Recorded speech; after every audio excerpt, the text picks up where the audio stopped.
There are things that you are saying on a daily basis all the time that are both undermining your confidence, and when you're speaking, even if you're confident, you're giving people the impression that you're not. So that's what we're going to talk about today.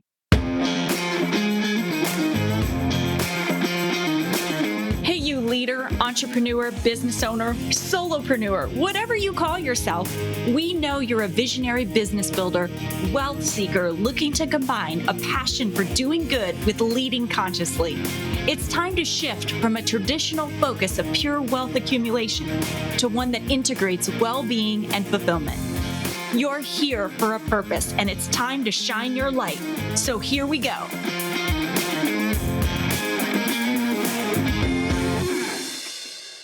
Welcome back to the Conscious Edge podcast. I'm your host, Alecia St. Germain. I am here with my regular co-host, Jonathan Duggar. I'm so happy you're back. Good. I'm happy to be back. Very happy to be back. I almost said good morning. It's like, but it might not be morning when you're listening to this. So good day. Not at all awkward. Awkward. If you are just joining us, I want to say welcome. We're so excited to have you. The Conscious Edge podcast is all about exploring what it means to be human, building a business, all the things that we go through. And we just have very candid conversations about what we're going through, things we've heard other people going through. We have guests on, so it's a lot of fun. We keep this very conversational. If you enjoy what you hear today, please make sure you hit the follow button or subscribe wherever you're listening from. We're doing a new thing now, Jonathan. We are going to be having videos now on YouTube. So for those of you who like to actually watch alongside, you can actually go subscribe to the YouTube channel and you'll get to see our faces and all the weird faces we make and the real things that happen here on camera as well. Yeah. That's not intimidating or You're awkward at super, all. super excited, right?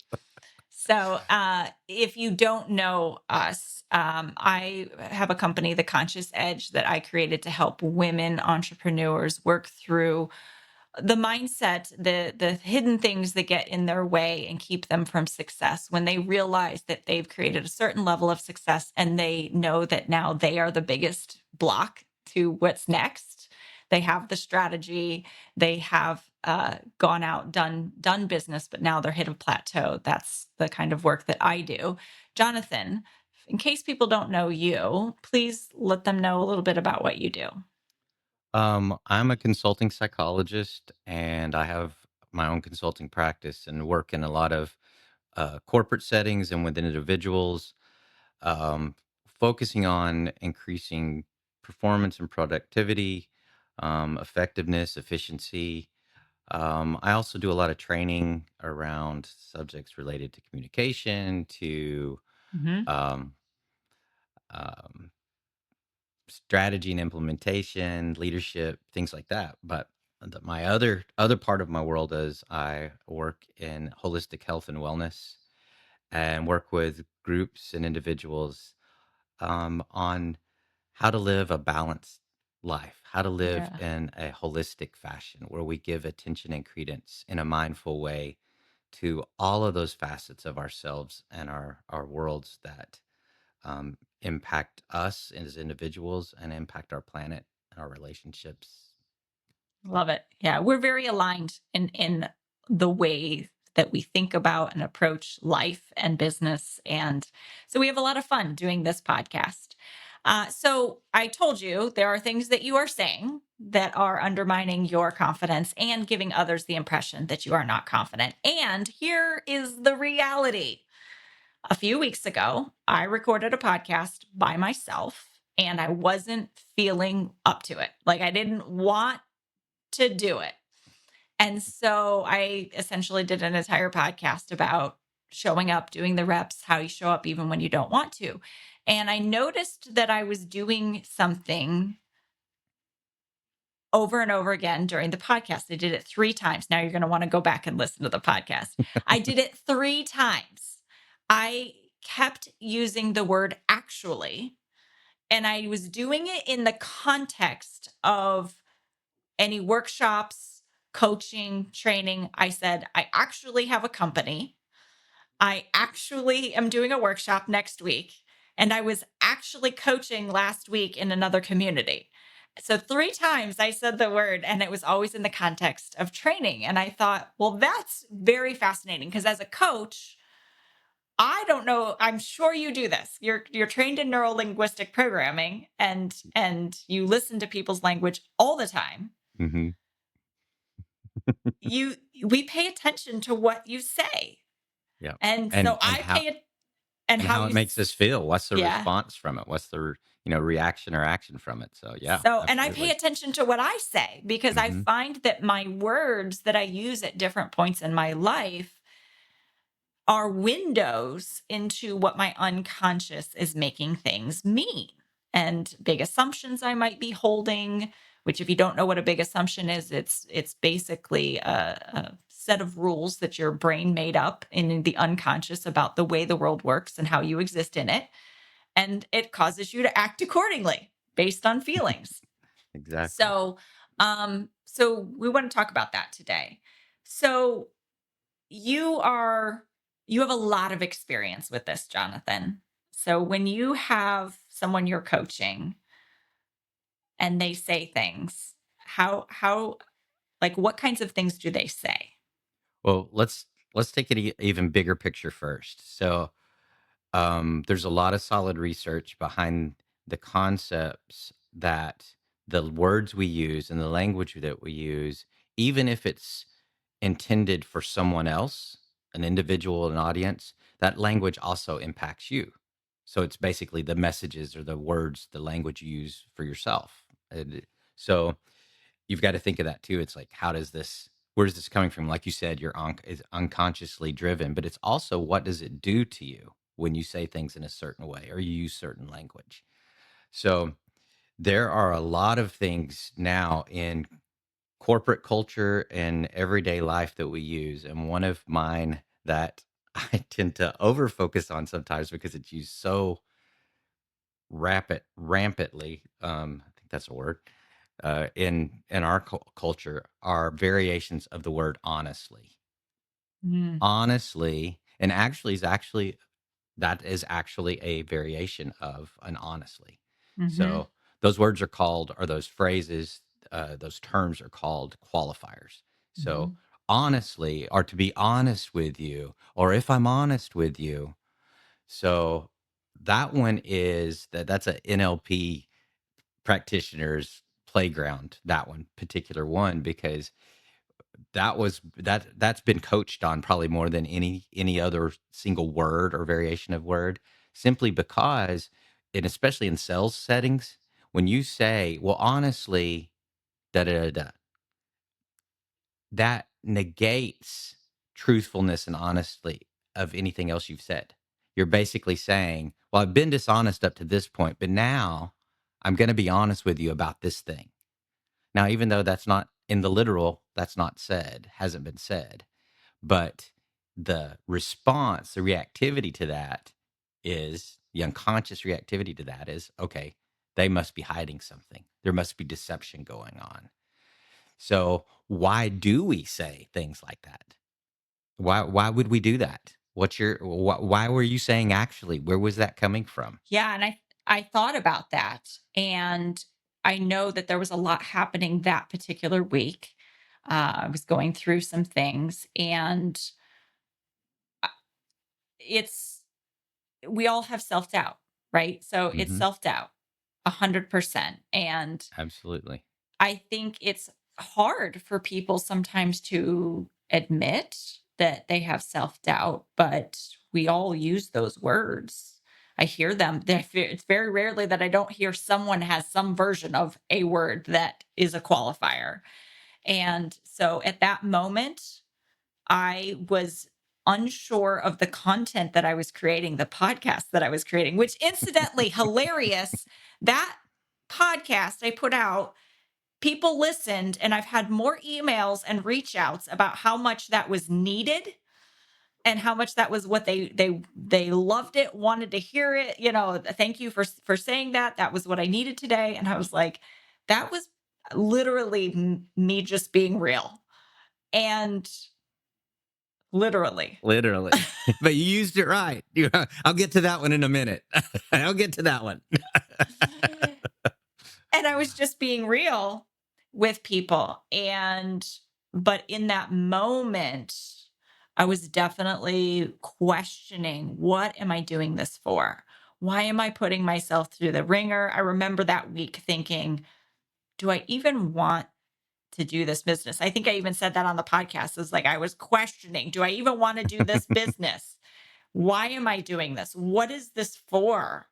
And so I would have to say a manifestation of me saying actually that many times was me questioning myself and why I'm putting myself through what I do for my business. And I know other people feel that way too. Yep.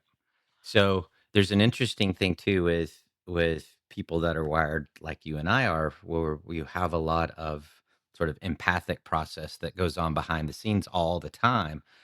When we are feeling in those places of disconnect or misalignment, or when we're feel like we may not be we're not being authentic, we're presenting Mhm. a front in some way, then we work extra hard, consciously and unconsciously, to try and compensate for that.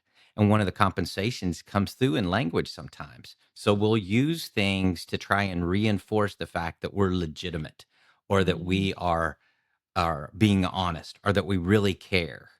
And that comes up as just the opposite, though, because of especially when it's overused, and actually or an honestly here or there, especially when it's is aligned with the statement you're making, is a useful part of language. But it's the overuse, and it's the disconnect of what you're saying and how you're saying it, or what you're linking it up to, that can become problematic. But just like you're talking about, it is a window into understanding what's going on with ourselves if we will put the time and energy into being mindful and not judgmental of what's really happening. mhm. And you just made me think of something that I think is a really good point to make right here. So there's this whole um, culture of, you've heard the phrase "fake it till you make it." It comes Mm, out of a I hate it. common approach to, yeah, I do too. And it's actually very detrimental in most respects. Now, I think there are some places where, pushing through to get to the other side of something, is the idea of that is okay. But when that becomes your mantra for everything, it's very undermining, it's very ineffective, and it's harmful.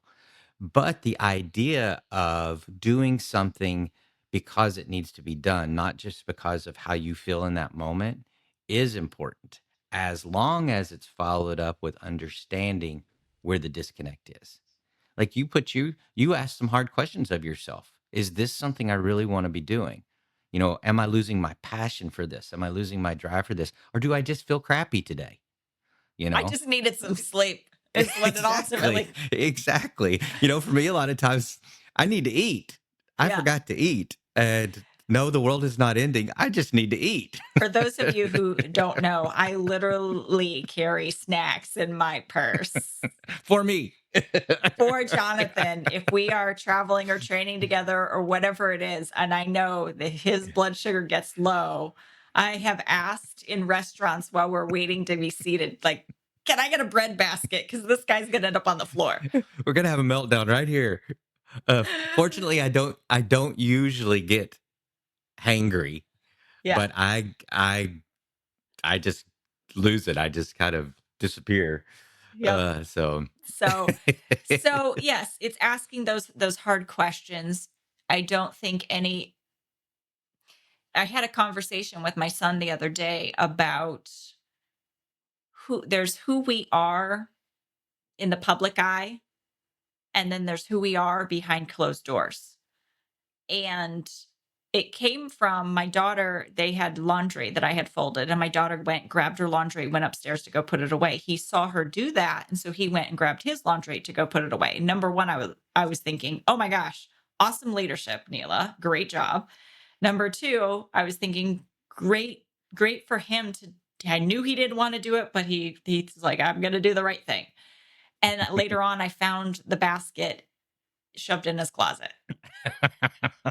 And I said, okay, here's the thing. I know that you did that. And that felt really good for me to notice that you did you went on your own and grabbed the basket and you followed your sister's leadership. And I was so, so proud of you. I said, but seeing that you shoved it in your closet tells me that you're not the same behind closed doors when no one's looking.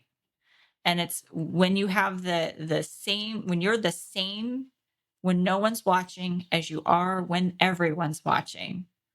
I said that's integrity. That's consistency. And that has been one of the best things about having this podcast is being able to share what's really happening as I'm going through life and business and being able to do that from a very real place for people, not hiding.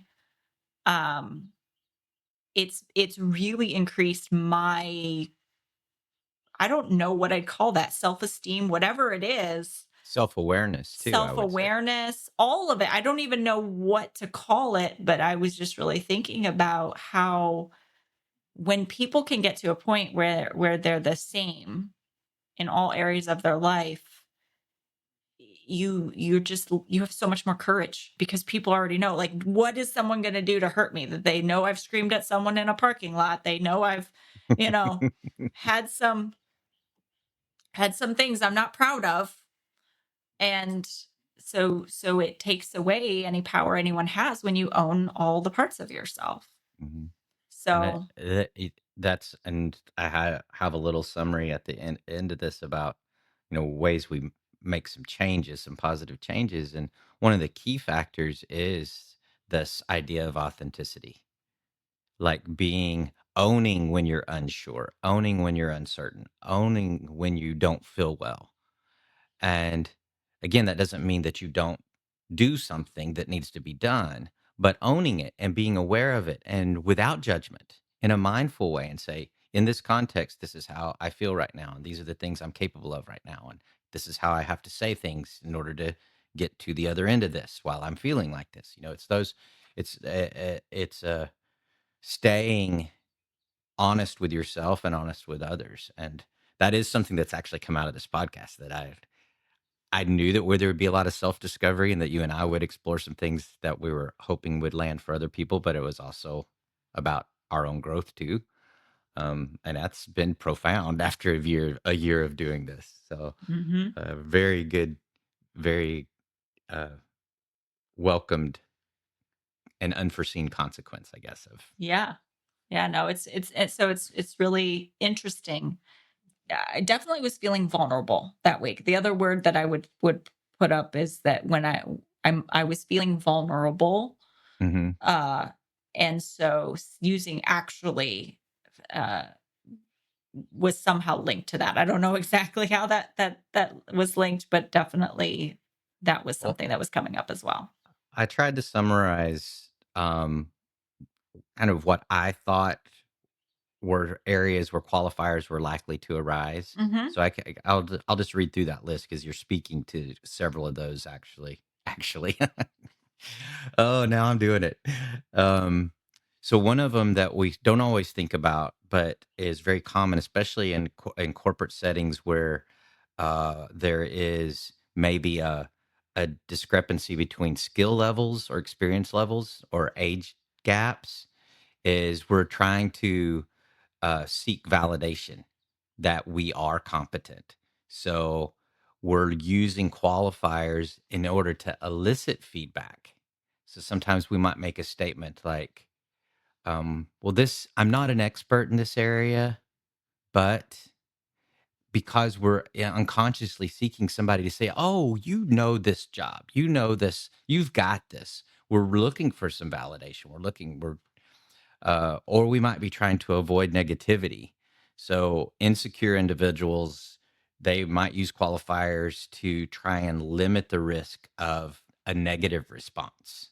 So they're trying to elicit positive interaction in a way but it's coming from a place of avoidance, which I used to do is that all the time. I all the time. That was actually one of the things that I put on my map when I did my initial immunity to change map, and we mapped out when we were in that workshop. I put that I make fun of myself before making a request. So I would say things like, I know I'm being crazy right now, but could you tell me or could you do XYZ for me? Or I know that this is just me being overcautious. So I was like, I would take whatever judgment I thought you were going to make of me, state it, own it, and then make my request. Yep. And that's actually perfect segue into this last one I have is I called it preempting criticism. Mm-hmm. You're anticipating that someone's going to be critical or someone's going to judge you. So Mm-hmm. you preemptively demean yourself or Mm-hmm. demean your opinion or demean your skill level in Mm-hmm. some way. You undermine it yourself so that it's like I'm ahead of this now. Mm-hmm. So, yeah, it's so those are and there's a lot more. Like you could expand that list substantially, but I try to think of the times that this usually comes up for me, and that I've seen it in others. Where there's a particular speaker that I really like, and I like her. I like her work. I like the way she presents, but she does use a lot of qualifiers. And she Mm-hmm. undermines her own opinion quite often, and I don't think that she's consciously aware that she does it. Is Uh, it in a funny way? sometimes, but not always. Because I was listening to another podcast. I'm gonna lose her name. I know her first name's Vanessa. She anyway. She was talking about how people who have sort of a more neurotic nature, like they tend to be more towards the anxious side of things, which Mhm, I can relate to this. They tend to be very self-deprecating, and it is some they do it in a funny way, and it's endearing to other mhm. people, but it is a coping mechanism. Yeah, So, yeah. so is it? Is there any degree? I think my question is there any degree in which it's effective, or it's okay, or is it really? I think it tracks back to that whole authenticity and alignment piece, Hmm. because we can utilize self-deprecating language, or we can utilize humor so that we're more relatable, Hmm. so that it opens some gateways for more effective communication. But when it becomes excessive or it's out of alignment with sort of the follow-up to it, it just becomes hateful to you. It's like, why are you saying those things about yourself? And Mm. remember what the statement I started with, the big picture statement I started with, the words we say to others are the words we're saying to ourselves. So Hmm. if you do that long enough, you're going to believe it. When Hmm. you say, I am a horrible judge of character, I Hmm. always screw that up, or, I am the worst public speaker on the planet, but I'm getting up here and I'm doing, there's this undermining quality to that when the language is so specific and when it's consistently used. Mm. So that And again, it's just being aware. I've mentioned this before on the podcast, but my son has his preschool teacher said that we don't say our thoughts, certain like those negative thoughts, out loud, because if we think it and then we speak it, our ears hear it a second time and our heart might believe it. Yeah. And I love That that. makes me tear up every time you say it, Yeah, it's especially a teacher saying that to a little kid, to a because little it's kid. so important and so overlooked quite often. And it's so true. I was even just thinking yesterday how sometimes these words that we have are all encompassing. So Hmm. I was making I was dropping off homemade pizzas. My children have some dietary challenges, and so they really desperately want to be able to have pizza day at school, but it Oh, doesn't work for them. So I make pizza at home and I send it to them. And I usually send it and they just eat room temperature pizza and they're fine with it. But I had to run to the grocery. And so I'm making this pizza and I sat there and in my head, I was like, I'm such a good mom. And and I thought, well, that's a fascinating thing because we do a lot of this. I'm a good mom. I'm a bad mom. And I thought, well, is this me doing this make me a good mom? Because I could do this and still not prepare my kids for life. And that's not necessarily a good mom. So I thought, I'm a thoughtful mom. And I thought I just wanted to share that because I think we can be a little bit more specific than just being so broad, good or bad, and really own the qualities that we do have as they apply to the Mhm. context of what we're doing instead of this I'm good and I'm bad Yeah, or I'm this and I'm absolutely. that. And this, I don't remember what episode it was, but one of our early on episodes, we talked about mindful self compassion, Mhm. and we also talked about worthiness. And this this brings that up for me. This is one of those areas where mindful self compassion is very important, where we examine the messages we tell ourselves Mhm. and the judgment we put behind those messages, Mhm. and we take it to a dark place. Quite often we stay there, and it's not things that we would ever say to someone else, Yep. even someone we can, that's just a casual acquaintance or someone we just meet on the street. But often we say those things to ourselves, and even we make those things funny for ourselves sometimes, but when it's done excessively, when it's Mhm. done every time as a response to, some sort of conflict or something that's challenging, then that's that's coming from a place that needs to be worked on. So now what's going to happen? So there's actually honestly, truthfully let's see. Sorry to bother you. This might be a silly question. I was wondering all of these qualifiers that people use. Hmm. Now they're aware of them. So even throughout this podcast, we've used words that we and we'll talk about the literally in the next episode when we talk about language of leaders. But we say them and then we get funny about it because we hear it coming out of our mouth. So what do you suggest for starting to get rid of or be mindful of some of these words? I know you talked about the mindfulness episode.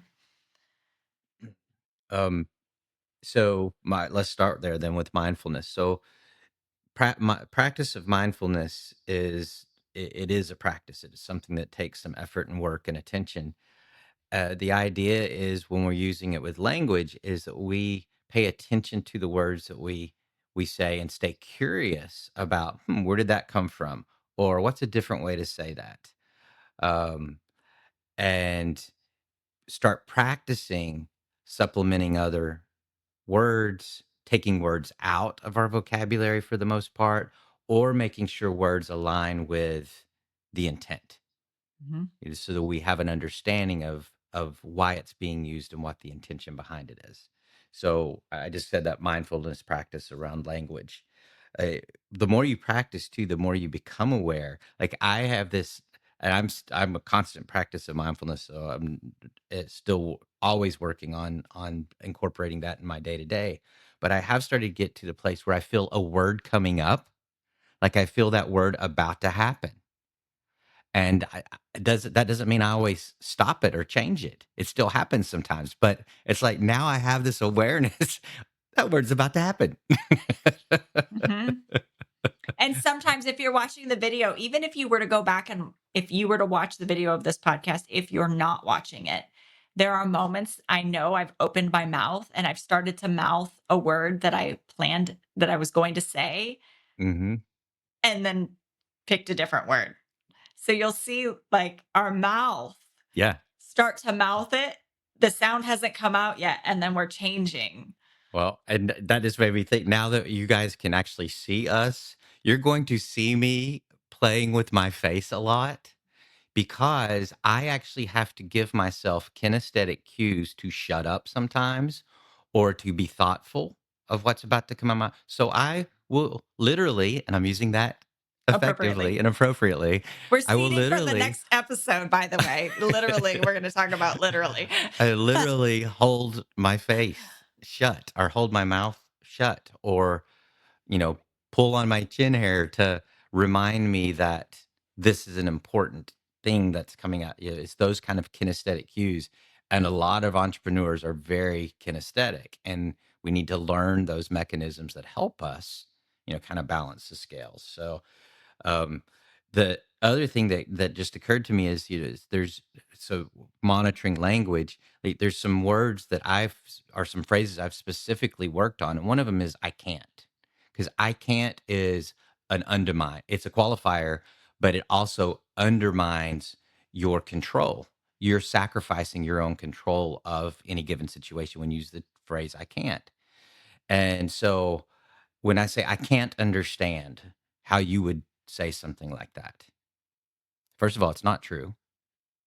But it is me relinquishing responsibility, basically. And I'm not saying there aren't appropriate times to use that phrase, but I can feel an "I can't" coming.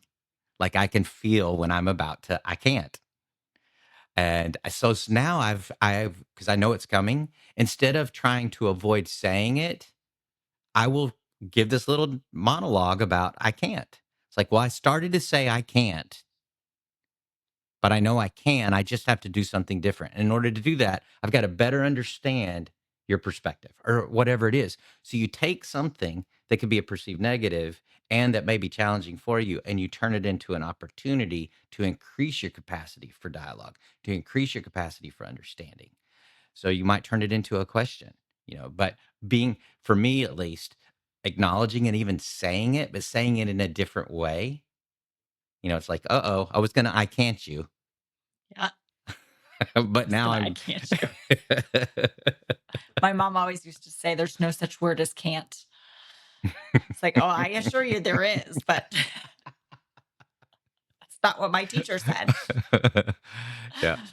And another one that I used to teach this to one of my real estate classes, um, is I try not to say "I understand." Mm, I try not to say "I understand," unless it is a specific context where we're sharing something that is very, like you and I having a conversation about something we've both been through. "Oh, I understand what that's like when this happened." But when you're saying it to try and relate to somebody and something they're going through, it's actually a very loaded statement, because the instinctual response is, "No, you don't. You don't understand me." But mhm, if you shift that just a little bit and say, "It's understandable that you would be. It's understandable that you feel." It's that goes to empathy and compassion. It's such a subtle change, but a very powerful one. And that's one I've had to work on, because coming from a place of psychology and therapy and counseling, the understanding, you're seeking to understand. So it comes out in language a lot. Well, I understand that you're going through a lot right now, and this could be difficult. It's like, no, you don't. You don't understand me. You don't know me. You don't know what I'm going through. But when you mhm, say it's understandable that you might have some of these things happening, or that you didn't get mhm. to this today, or yeah. So That's really powerful. That's really powerful. So here's my recommendation. You're not going to completely overhaul your language after hearing this one podcast, but maybe pick one thing and start to know or see what, just sit with this now, having heard this podcast, and listen for some of those qualifiers that you might be making and notice how much you're using them. This is one of the things we do in the coaching with my clients is before we make any behavior changes, we just take some time to notice, how is this showing up? Because it doesn't automatically mean that you feel a certain way or that this is true for you or that you overuse it. It just might be in that moment. That's what popped out. There's some pop culture things we're going to talk about in the next episode that have just become commonplace. Um, but just see how it comes up for you. Just like me noticing how many times I happen to say actually, and then noticing, do I say it all the time? And I have found that I don't say it all the time. It is a word that I lend to when I'm feeling vulnerable, when I'm feeling insecure, but it's not something that I use all the time. And so from there, you can notice, when am I using it? When am I most likely to what's feel the that context insecurity? around it? What's the Yeah. context? And that's when you can make some adjustments. So that would be what I'd recommend as an action item off of this podcast is just to be aware of it. And maybe So, in our next episode, we'll give some more yep, sort of how-tos yep. related to adjusting. Yep. That is it. We're going to talk about the language of leadership in our next episode. So make sure you hit that follow button so that you are notified when these new episodes come out every single week. We hope that today was helpful for you. As always, I teach from what's real. Now you're going to go back and hear every time I say actually, and you're going to say, oh, I wonder what's going on for her today. So, Actually, with all of that being said, I'm sending you so much love. be well, everybody.